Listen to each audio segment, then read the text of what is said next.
Buenos días para todos y todas. Buenos días. Buenos Por días. favor, Buenos días, profe, buenos días. activen Buenos días, sus cámaras, compañeros. por favor. Buenos días, profe.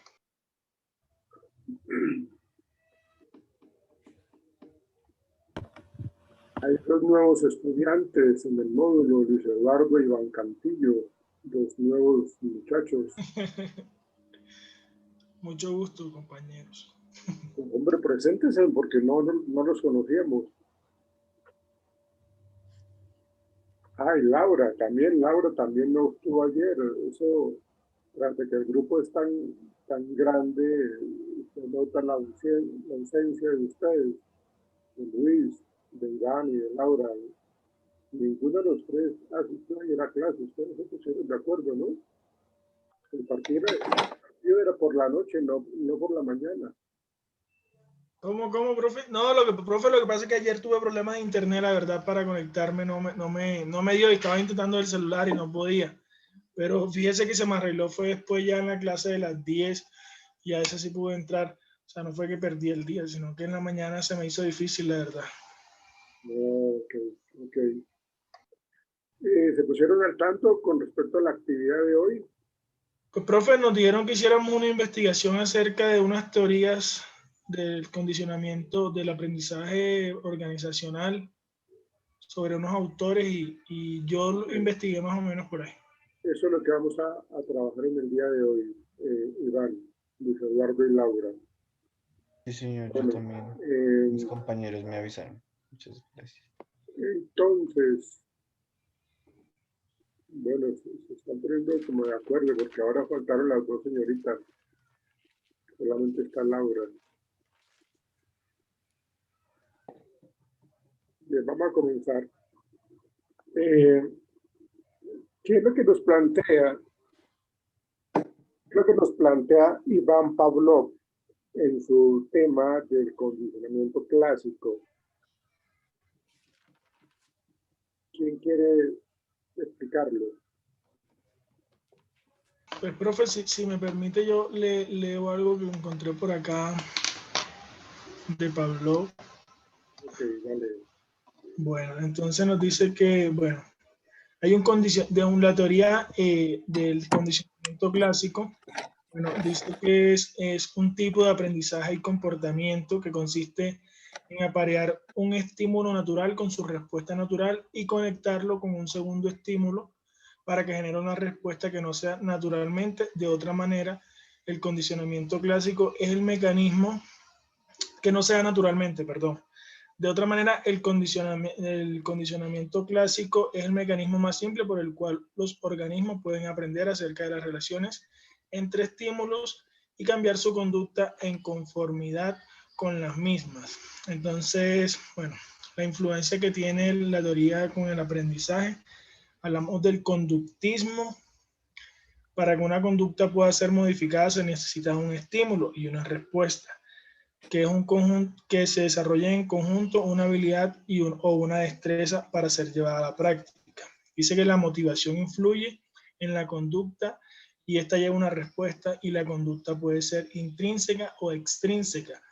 Y también habla dentro de esta influencia sobre el asociacionismo, perdón. Dice que es la capacidad de relacionar dos elementos, ya sean lenguajes y asociaciones simples, con estímulos, respuestas que generen el aprendizaje. Este puede ser verbal, sensoriomotor y de habilidades. Eso fue, profe, acerca de Pablo, más o menos lo que Okay. investigar. Ahí trabaja mucho, digamos, como que su trabajo bandera fue lo relacionado con la salivación de los perros, ¿no?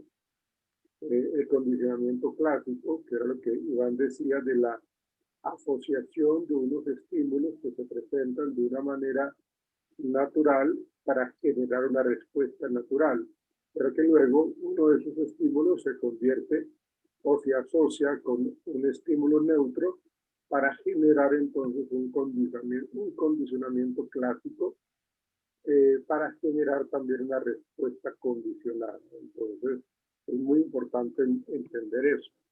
Profe, había un ejemplo, no sé que si se me permite leerlo para pero es como respecto a un salón de clases. Sí, claro. Claro, Bueno, entonces, dale.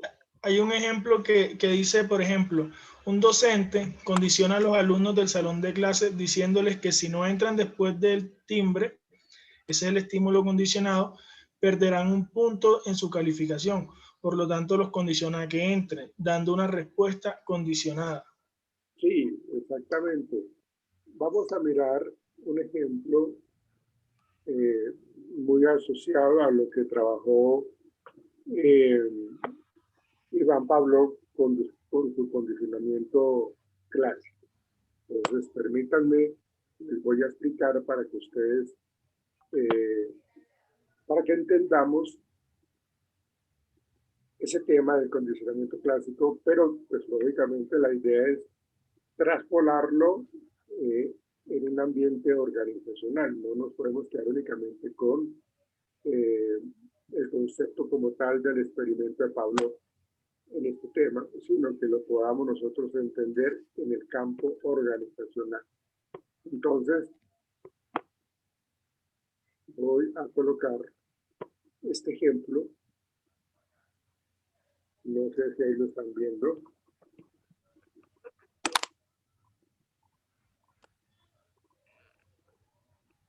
¿Están viendo mi pantalla?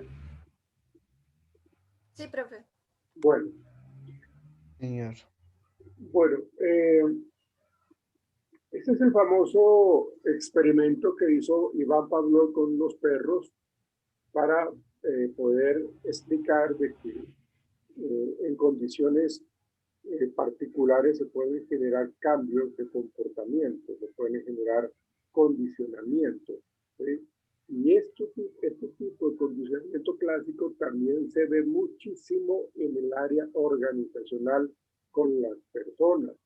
Entonces, por eso les decía que es muy importante traspasar un poco este condicionamiento clásico en laboratorio con animales y colocarlo en el trabajo que cotidianamente se puede estar generando en una empresa con las personas.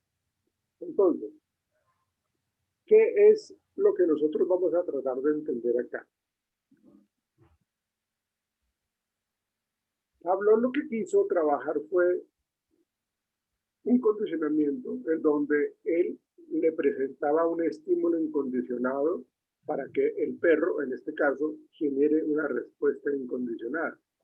El estímulo incondicionado es la comida, ahí lo vemos, y la respuesta incondicionada es la salivación.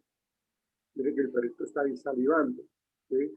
Entonces, cada vez que Pablo le presentaba al perrito la comida, la respuesta incondicional, natural, que era la que decía Iván, ¿sí? Generaba entonces la salivación. ¿Sí?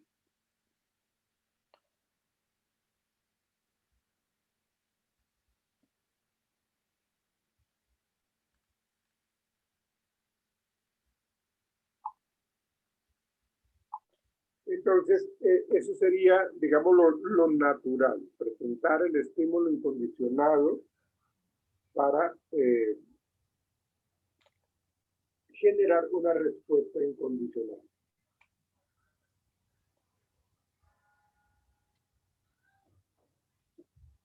Luego, Pavlov lo que hizo fue colocarle un estímulo condicionado, en este caso es el sonido de una campana, la que aparece allí, el estímulo de una campana, que sería el estímulo condicionado. ¿Qué generó en el perrito? Pues nada, simplemente el perrito no dio respuesta. ¿Sí? El estímulo condicionado, que es el sonido de la campana, no generó ningún tipo de respuesta. Luego, durante el condicionamiento, Pablo apareó o asoció los dos estímulos, es decir, la comida y la campana. Es decir, que presentaba en forma continua y seguida comida y campana, comida y campana, comida y campana, por varios momentos. Por varios momentos, comida y campana. ¿Sí? Entonces, El perrito, pues lógicamente, al ver la comida, pues generaba la respuesta incondicionada que era de la salivación, ¿sí? Pero, digámoslo que ese estímulo neutro, que es la campana, que no generó ninguna respuesta, inicialmente, inicialmente era un estímulo neutro, ¿no? Porque pues se presentó y no generó respuesta alguna en el perrito. Luego de varias asociaciones de comida y campana, ese estímulo neutro se convirtió en un estímulo condicionado. ¿Por qué? Porque el perrito solamente veía la campana o escuchaba el sonido de la campana y ya estaba dando la respuesta de salivación. ¿Cuál es el truco acá que planteaba Pavlov? La asociación por varias veces seguidas, comida, campana, comida, campana, comida, campana. Entonces, el perrito ya cuando únicamente veía la campana, ya daba su respuesta condicionada. Entonces, este estímulo condicionado, ¿sí? Que acá, esto no es estímulo condicionado, sino estímulo neutro, porque no genera ninguna respuesta, es acá ese estímulo neutro, pero ya después este estímulo neutro lo asoció con la comida, este estímulo neutro lo asoció con la comida y luego ya lo presentaba solo, ya no presentaba la comida. Entonces el perrito aprendió a asociar de que cada vez de que aparecía este estímulo condicionado, antes era estímulo neutro, se convirtió en estímulo condicionado y generó entonces una respuesta condicionada. Acuérdense que acá era una respuesta incondicionada, porque el estímulo incondicionado generaba esa respuesta incondicionada. Aquí hay algo muy importante que hay que tener claro y es, para que el perrito salivara, ¿en qué condiciones debería estar el perro? ¿Cuál creen ustedes que sea la condición para que el perrito salivara al ver la comida? Debe ser porque de hambre. Exactamente. La condición importante para que el perrito salivara era que debía tener hambre. Si el perro no tiene hambre, si el perro está con su barriga llena, no le va a importar para nada la comida que le presenten y se va a poner a hacer otro tipo de conductas, ¿sí? Se van a tener que hacer otro tipo de conductas que el perrito tenía. Por ejemplo, rascarse, acicalarse, dormir, jugar, ¿sí? Pero no la desalivación. Entonces, una condición muy importante es precisamente que el perrito tuviese hambre. Si no tuviese hambre el perrito, pues entonces estaríamos ante una serie de respuestas que no es la que queremos. Pero como el perrito sí tenía hambre, entonces por eso salivaba. Entonces, a partir de ahí empezó a trabajar Iván Pavlov con ese condicionamiento clásico. Ahora la pregunta del millón. ¿Cómo, con este ejemplo de condicionamiento clásico, cómo se daría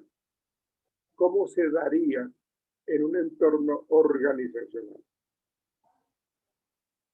¿Quién me puede decir, por medio de un ejemplo, cuál sería ese condicionamiento que le generamos a los empleados? Teniendo como claro este condicionamiento clásico. O sea, cómo nosotros pasamos este condicionamiento clásico en experimentos con perros a una vida mucho más real del contexto organizacional, porque estamos hablando de aprendizaje organizacional. Entonces, lo que queremos nosotros acá con este condicionamiento clásico a nivel organizacional es modificar conductas, así como generó Pavlov en el perrito esa respuesta condicionada, es decir, le generó nuevas conductas. ¿Cuál creen ustedes? Profe, Dígale, dígale, Arnold. Bueno, pues yo opino que debe ser por medio de la remuneración. ¿Cómo sería ese condicionamiento clásico con la remuneración? Pues digamos, si yo tengo mi empleado y yo le digo a él, si usted llega tarde, me toca descontarle tantas horas porque usted me está llegando muy tarde al trabajo. Entonces él ya debe pensar, uy, no, si llego tarde me van a descontar, entonces tengo que llegar temprano a trabajar. No, eso es Si usted se queda después de la hora, le voy a pagar extras. Entonces no, él, bueno, no, Arnold, eso no es condicionamiento clásico. El que tú nos está mencionando, Arnold, es condicionamiento operante, que es lo que habla Skinner, lo que habla Thorndike, ¿sí? Con el condicionamiento operante, que también se ah, modifican conductas, pero en este caso no sería un ejemplo organizacional para explicar y entender el condicionamiento clásico. ok, No serviría para entender el condicionamiento clásico, no serviría. bueno, Puede ser con pausas activas cuando las personas como que están acostumbradas como a no, o digamos como estar sentadas todo el día y la compañía hace lo de pausas activas, como que podría ser un ejemplo o no. ¿Cómo sería ese ejemplo de pausas activas? Sí, como que ya todo el mundo, o sea, como que a una hora específica y como con un sonido, digamos, como, digamos, un timbre que hay que hacer pasos activas, como que uno se acostumbra, digamos, a la misma hora del día a hacer las pausas activas. Sí, sí, podría ser un buen ejemplo Y o no. podría, pues va por buen camino Luis, porque sí podría hacer eso, ese tipo de condicionamiento clásico para generar en ellos el inicio de las pausas activas, porque lo que Ok, quiere generar el jefe inmediato o el supervisor es de que eh, tengan esas pausas activas. ¿Sí? sí, Pero sí, entonces, ¿cómo sí. sería? ¿Cuál sería el estímulo incondicionado allí? el Como por timbre, medio de un sonido también, quizás, no sé, de un sonido como, digamos, a las 10 de la mañana todos los días. Como que sonar un timbre, no sé, puede ser así como algo como la campana, es lo que puedo asimilar. Uh, pero ¿y qué tipo de respuesta estaría dando el trabajador? Ok. Se prepararía, haría a un lado las cosas que esté haciendo y como que se prepararía físicamente para estar en un espacio diferente. Bueno, podría ser. Profe, un ejemplo podría ser, no sé si esté bien, pero por lo menos en el tema del lavado en seco del proyecto de nosotros, de Catherine y mío, eh, por ejemplo, colocar como especie de un cronómetro o una alarma, por así decirlo, como un por cierto, temporizador. ajá, algo así, que el servicio debe demorar tanto tiempo. Y si los servicios se logran en ese tiempo, darle cierta bonificación a los trabajadores. Una vez suene ese timbre, si no han terminado, pierden la bonificación, por así decirlo. Ese también es condicionamiento operante, digamos. También es operante. Claro, porque estás basándose en el cumplimiento de una meta. Ok, ok. En el cumplimiento de una meta. Miren, veámoslo de esta manera, el ejemplo que Luis estaba diciendo, que me parece que es como viable. Entonces, Sí, eh, resulta que el jefe se da cuenta de que la gente no está haciendo sus pausas activas y entonces para pues, el tema de salud ocupacional es muy importante que se hagan las pausas activas. Entonces, el jefe siempre se acercaba a los cubículos, se acercaba a las áreas y les decía, hay que hacer pautas activas. Entonces, el estímulo incondicionado sería la presencia del jefe inmediato o del supervisor y generaban ellos la respuesta incondicionada de levantarse, dejar de hacer, como decía Diego, dejar de hacer sus actividades para ponerse a hacer sus pausas activas. ¿Sí? Entonces, el estímulo incondicionado sería el jefe, la presencia en físico del jefe por las diferentes áreas, generando entonces la respuesta incondicionada, que sería las pausas activas. ¿Sí? entonces digo, no, esto me quita a mí mucho tiempo.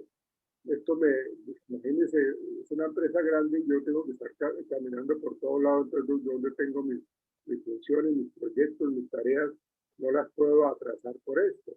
Entonces, yo voy a hacer lo siguiente, dijo el jefe inmediato. Dijo, va a sonar, no sé, una alarma o una canción, ¿sí? De pronto una canción, de música, ¿sí? Entonces, empezaba él, cuando hablamos de la asociación sería, porque el estímulo neutro sería la música y los trabajadores no sabían qué hacer. ¿Ya? Empezó a sonar la música y ellos no tenían nada que hacer. ¿Por qué? Pues porque no, era algo novedoso, este estímulo neutro. ¿Sí? La música sonaba y pues no había ningún tipo de respuesta como levantarse del escritorio a la silla para poder hacer las pausas activas.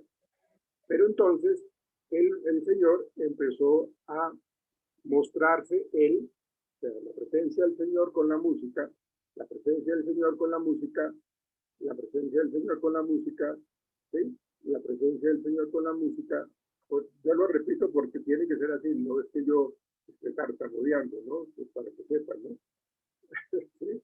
¿Sí? Entonces, es la asociación, ¿sí?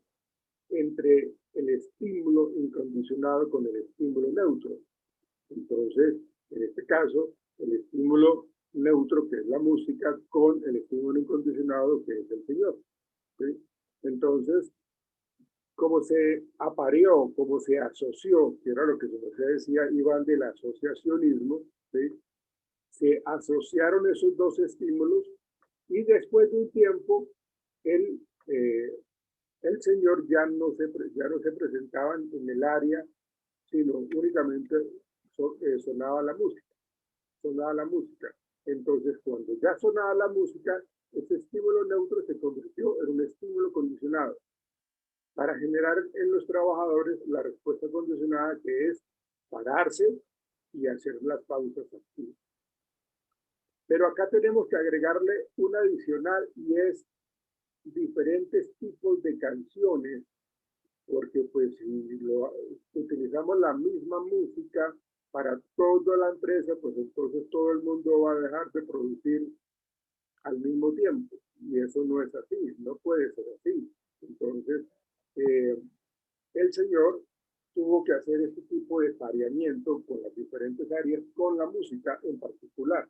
Entonces se presentaba en el área de recursos humanos con cierta canción, luego en el área de mercadeo con cierta canción, luego en el área de finanzas con cierta canción, luego en el área logística con cierta canción, y luego en el área de servicios generales con cierta canción. ¿Ven? Entonces, con base en eso, ya los trabajadores aprendieron y generaron entonces la respuesta condicionada que el Señor quería que aprendieran, ¿sí? Que era que tuvieran las pausas activas. ¿Sí? ¿Quedó claro? ¿Sí? Pero, profe, debe estar desligado de una meta siempre. ¿Debe estar desligado de qué? De una meta. No entiendo, Iván. O sea, que ese condicionamiento no puede, o sea, el estímulo no puede tener una respuesta que conlleve a una meta. Por ejemplo, el ejemplo que yo puse. No, no, porque lo que se está planteando es el condicionamiento operante, ¿sí? Que ya ahorita lo vamos a explicar, ¿sí? En este caso es esa asociación entre estímulo incondicionado con un estímulo neutro, ¿sí? Y que luego de varias asociaciones, o sea, son varias porque se necesita que las personas aprendan, ¿sí? Entonces ya se ve de que la persona cuando ve el estímulo condicionado, que antes era el estímulo neutro, entonces la persona ya empieza a generar la respuesta condicionada, ¿sí? Por eso el ejemplo que estaba dando Luis con respecto a las pausas activas es muy bueno, pero tocaba pues como colocarlo en orden para poder entender lo que es un estímulo incondicionado, un estímulo neutro, la asociación entre el estímulo incondicionado con el estímulo neutro, para luego que ese estímulo neutro se convierta en un estímulo condicionado, ¿sí? Para generar una respuesta condicionada. Por eso decía yo que el estímulo incondicionado era el jefe yendo a decirle a los trabajadores, pilas, tengan sus pausas activas. Pero él luego dijo, no, venga, yo le voy a colocar una canción, ese sería el estímulo neutro, pero los trabajadores no respondieron pues, porque no sabían qué estaba pasando con esa música, ¿sí? Y luego el señor asoció su presencia en físico con la música por varios momentos. Ese estímulo neutro con el estímulo incondicionado, que sería la presencia del señor, se asoció varias veces, entonces generaba una respuesta incondicionada, que en este caso serían las pausas activas, pero luego el señor ya no apareció, pero sí aparecía la música. Entonces los trabajadores, cuando escuchaban la canción que le correspondía para cada área, ¿sí? Daban su respuesta condicionada, que era la de hacer sus pausas activas. Y las otras personas que no escuchaban su canción en particular, pues seguían trabajando. Solamente se levantaban a hacer sus pausas activas cuando escuchaban su canción. Entonces, ese estímulo condicionado generó la respuesta condicionada que el jefe quería. ¿Es claro, muchachos, si me hago entender? Sí, señor. Ok. Entonces, vayan pensándolo porque yo necesito que ustedes me expliquen mediante ejemplos organizacionales este tema de condicionamiento clásico, ¿sí? Cómo nosotros queremos modificar conductas en los trabajadores. Les voy a dar otro ejemplo para que tengamos claro, más claro. Resulta que las personas empiezan a trabajar en la empresa y lo hacen de una manera como fresca, como sencilla, como que no producen, ¿sí? Y ellos se dan cuenta que empiezan a limpiar los ventanales y cada vez que la señora del aseo le limpia los ventanales, llega el gerente general, ¿sí? Casualmente, y aquí estamos hablando de la asociación entre limpieza de los ventanales de la empresa con la llegada del gerente general.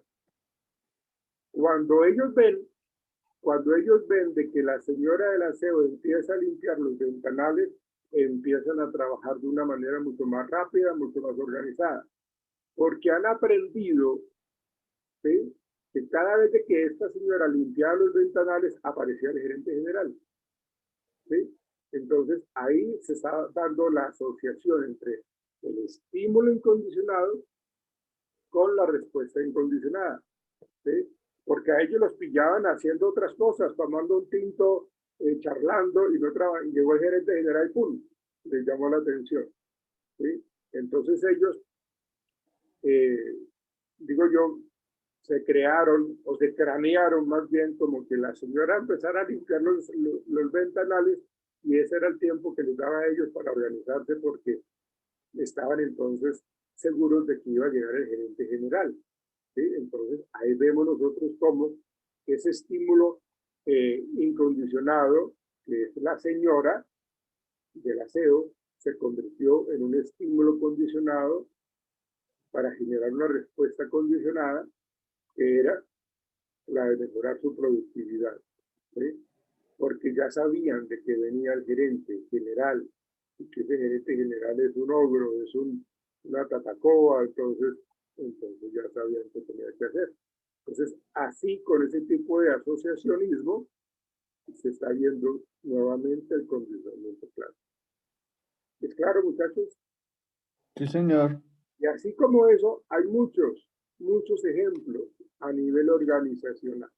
Entonces, cada uno de ustedes, pues no para ahorita, sino cada uno de ustedes va a colocar en Word 5 ejemplos de condicionamiento clásico, pero me lo tienen que explicar así muy en detalle, El estímulo incondicionado que genera una respuesta incondicionada. El estímulo neutro que genera una respuesta incondicionada. ¿Cómo lo van a asociar? ¿Con qué lo van a asociar? Es decir, ustedes van a asociar el estímulo incondicionado con ese estímulo neutro para generar entonces una respuesta condicionada. O sea, tienen que ser bien claros en los ejemplos del condicionamiento clásico a nivel organizacional. 5 ejemplos del condicionamiento clásico. ¿Hay preguntas con respecto a este condicionamiento clásico? No, profe, esto toca, o sea, estos 5 ejemplos en Word toca presentárselos cuando ya. No, yo les coloco la carpeta para que lo suban, no se preocupen. Ah, ok, listo, profe. Ahora, vamos a hablar, ahora sí, de lo que su merced quería plantearnos, Iván y Arnold, con respecto al condicionamiento operante, ¿sí? Que ya lo que plantea, ya es lo que plantea Skinner y Thorndike. Thorndike y Skinner dicen, o decían, porque ya no, Thorndike murió ya hace un buen tiempo y Skinner ya fallecieron ellos. Entonces, la idea es de que entendamos nosotros el condicionamiento operante. Thorndike decía de que hay algo que se llama la ley del efecto. No sé si ustedes lo leyeron. La ley del efecto dice de que si mi conducta es seguida de una consecuencia positiva, esa conducta en el futuro se va a incrementar. ¿Por qué? Pues porque me va bien, ¿sí? Me está yendo bien. Repito, la ley del efecto dice de que si mi conducta es seguida por un evento agradable para mí, mi conducta o ese tipo de conducta en el futuro se va a incrementar. Lo contrario sería que si mi conducta es seguida por un evento desagradable o displacentero para mí, esa conducta que yo emití en el futuro se va a disminuir. ¿Por qué? Pues porque no me gusta el sufrimiento, no me gusta lo que estoy sintiendo. Entonces, ese sería lo que nos plantea el condicionamiento operante, la relación entre conducta y consecuencia. Conducta, consecuencia. Si antes la asociación en el condicionamiento clásico era estímulo incondicionado con una respuesta incondicionada, estímulo neutro, que lo hace un poco más complejo ese tipo de, o esa manera de asociar los estímulos. Acá en el condicionamiento operante, simplemente lo que se hace es observar conducta y observar consecuencias. Si yo, ahí sí como decía, creo que era Arnold, que si el trabajador llega tarde, entonces, ¡pum!, la sanción. ¿Por qué lo sancionan? Pues porque llegó tarde. Porque la conducta de llegar tarde le generó una sanción.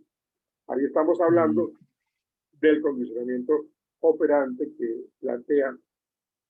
planteó Skinner para modificar conducta mediante refuerzos o mediante castigos, ¿sí?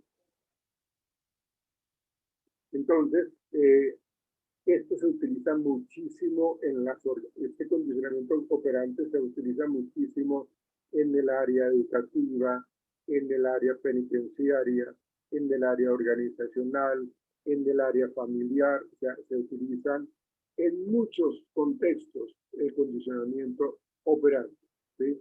Entonces, este condicionamiento operante, lo que nos plantea Skinner, que es un sistema de aprendizaje que se basa siempre en la aplicación de refuerzos y castigos, ¿sí?, para hacer más o menos probable la repetición en el futuro de esas conductas, que era lo que yo les estaba planteando, ¿sí? Eso supuestamente lo había postulado Skinner, pero la verdad eso lo postuló Thorndike mucho antes de Skinner, ¿sí? El condicionamiento operante es una de las herramientas más importantes dentro de este concepto de lo que tiene que ver con la psicología. Y era lo que decía su merced Iván, de que habla del conductismo. ¿Por qué? Porque estamos hablando de la conducta. Entonces, la conducta, que es lo que nosotros queremos modificar en la gente, entonces se plantea con este tipo de experimentos o de ejemplos del condicionamiento operante. Yo no sé si ustedes han visto o han escuchado hablar de esta película que se llama La Naranja Mecánica. ¿Cuál, profe? La Naranja Mecánica. Sí, ¿La han visto o no la han visto? sí, yo sí la he visto, profe. Ok. Esa es otra tarea que les voy a dejar, porque quiero que vean esa película de La Naranja Mecánica y miremos en detalle qué tipo de condicionamiento se presenta allí, si es el clásico o es el operante, ¿sí? Dicen que la película de La Naranja Mecánica es una película imperdible para todo psicólogo. Todo psicólogo tiene que ver esta película porque habla de unos procesos de laboratorio que se hacen con las personas, ¿sí? Entonces, todo psicólogo conductual tiene que ver esa película de La Naranja Mecánica.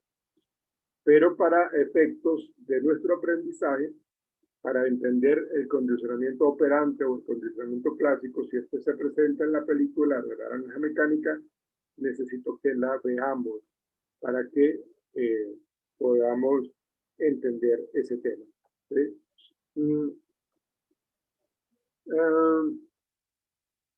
Nosotros sabemos que cada uno de nosotros tenemos algo que se llama libre albedrío. El libre albedrío nos dice que nosotros escogemos cómo comportarnos, qué conducta asumimos, una buena o una regular o una mala, ¿sí? Pero tenemos cierto libre albedrío y que podemos escoger en cierta medida nuestros comportamientos. Pero, pues como en la sociedad hay normas, hay reglas, entonces ese libre albedrío tampoco es tan así.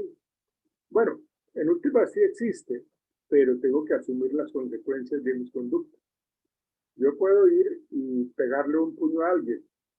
Eso lo quise hacer, ese es mi libre albedrío, pero ¿será que no voy a tener consecuencias? Seguramente las voy a tener, ¿sí? Resulta que a este señor que le pegué su coñazo, como dicen los costeños, resultó que era cinturón negro de taekwondo y me volvió una nada, ¿sí? Entonces, ahí aprendí de que mi conducta de darle a un golpe me generó una consecuencia que me dieron una mano a mí también,